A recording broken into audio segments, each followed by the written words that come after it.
My family asked me never to contact them again, so I canceled the deposits, froze the family fund, and let them face the consequences. The next day, my sister called me in desperation, 13 times. I'm 32 years old, male, and earn around $165,000 a year, not counting quarterly bonuses that, in good years, push me past $200,000. I've been working in this industry since I graduated college. I started at the bottom, as a project estimator making $35,000, and worked my way up to managing multimillion-dollar commercial builds. It's been a tough road, 70-plus-hour weeks, impossible deadlines, leading teams of over 50 people, and solving problems that, if mishandled, could cost hundreds of thousands of dollars. My family situation is, to put it mildly, complicated. My father has been, between opportunities, for over 10 years, which is a polite way of saying he lives on the couch and believes the perfect job is just around the corner. He's 58 and hasn't held stable employment since the 2008 recession ended his sales career. My mother works part-time at a local jewelry store and barely brings in $18,000 a year, when she bothers to show up regularly. The store is one of those boutiques that sell absurdly overpriced accessories to women who think spending $200 on a bracelet makes them sophisticated. My sister Natalia, 29, is convinced she'll be famous on Instagram. She has 2,800 followers who watch her post pictures of coffee mugs and knockoff handbags she pretends are designer. She's never lasted more than 8 months at any job. She quit a receptionist position because answering phones wasn't for her. She was fired from a store for constantly showing up late and walked out on a hostess job because a customer was rude to her.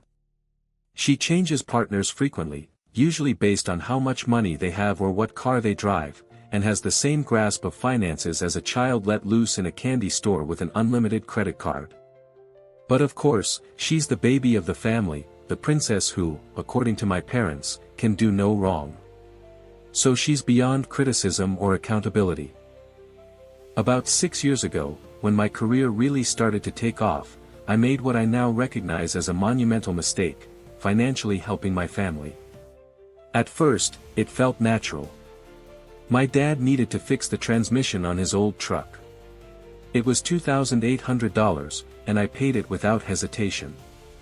My mom's credit cards were maxed out from compulsive shopping, so I covered the $7,200 she owed. Natalia had blown her paycheck on new clothes and was about to be evicted.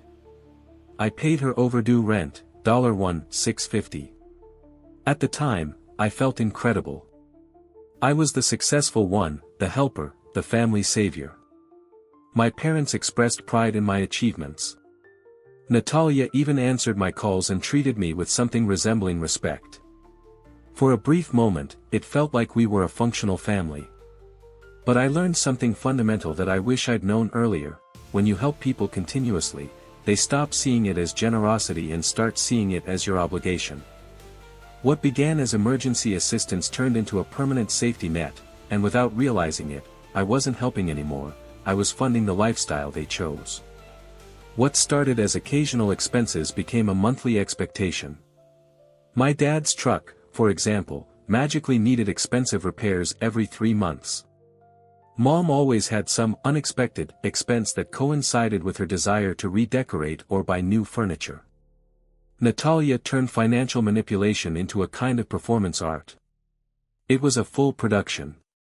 She'd call me at work crying, saying her rent was due in 2 days, she had no money, she was about to be homeless, and this was the last time she'd ever ask for help.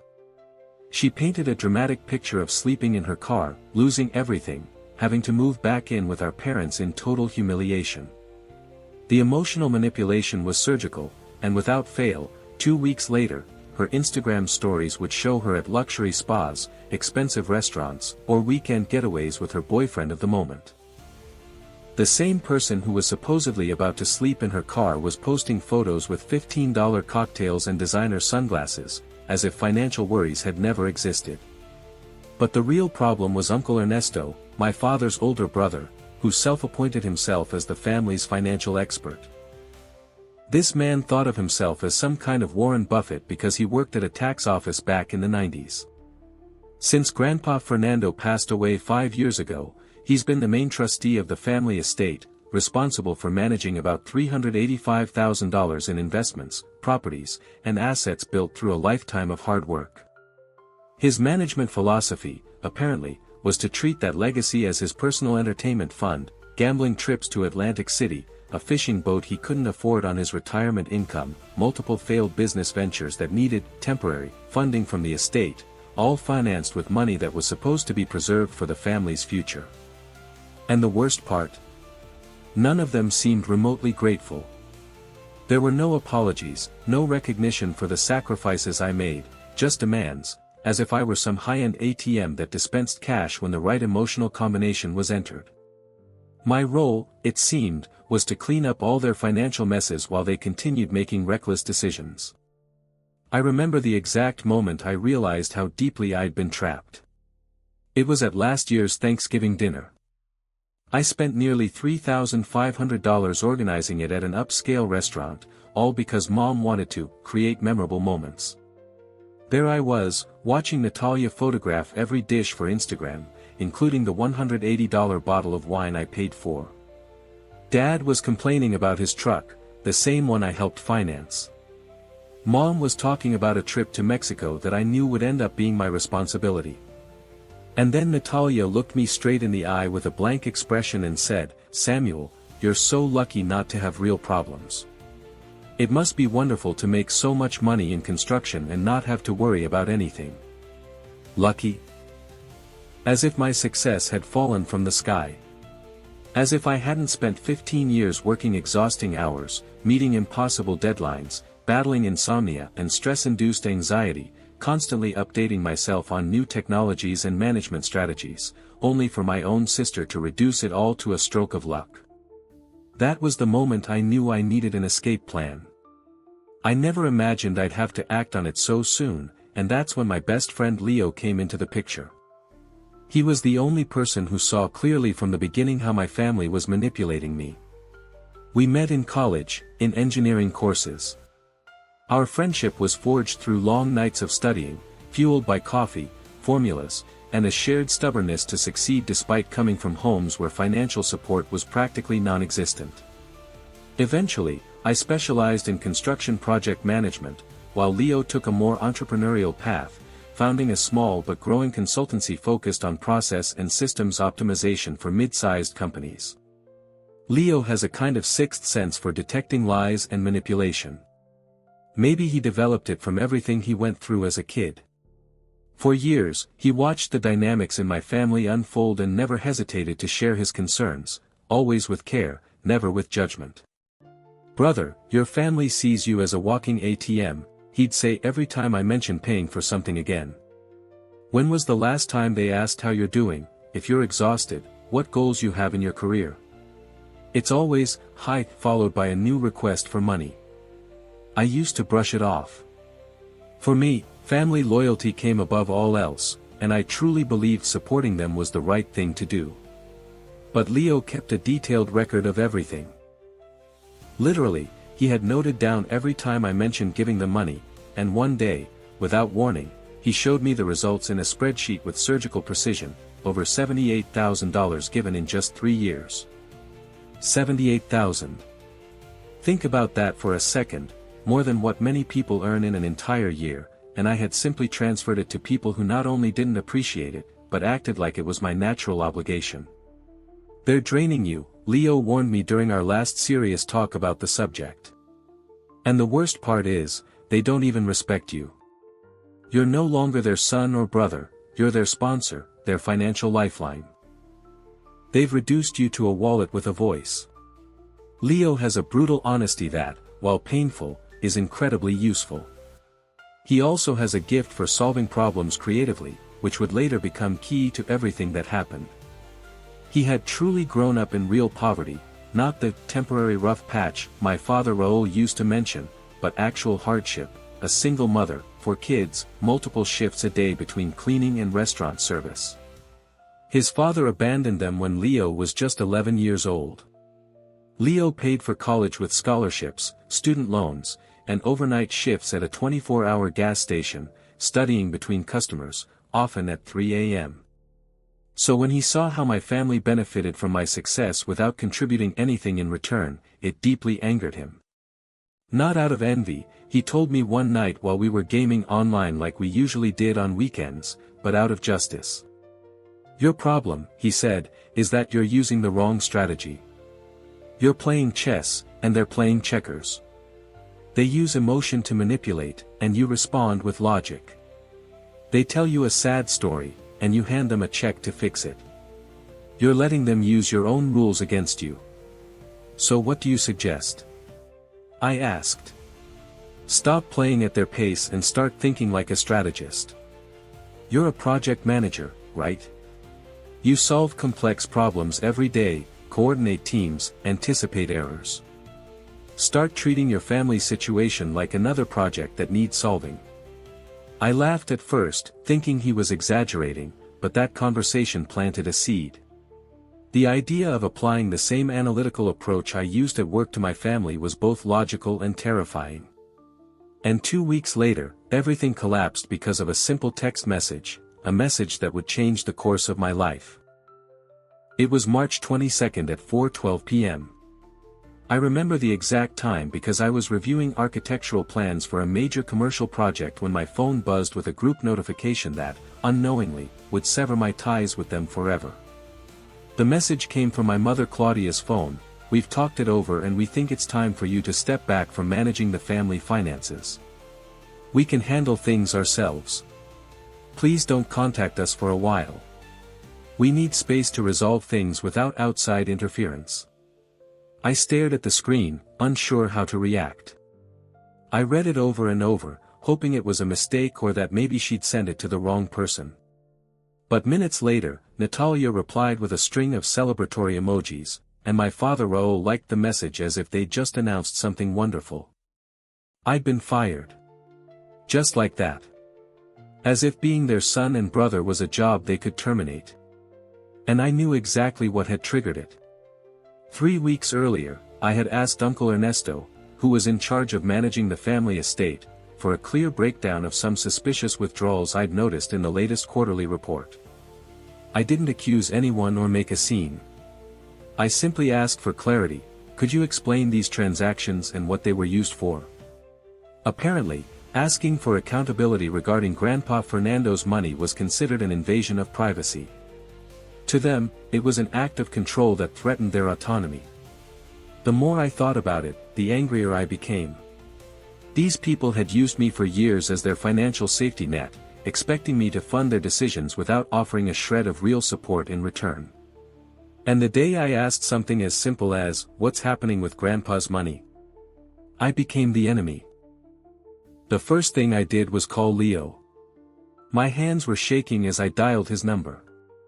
"This can't be real," I said. After I read the message to him word for word, he replied, "They did it.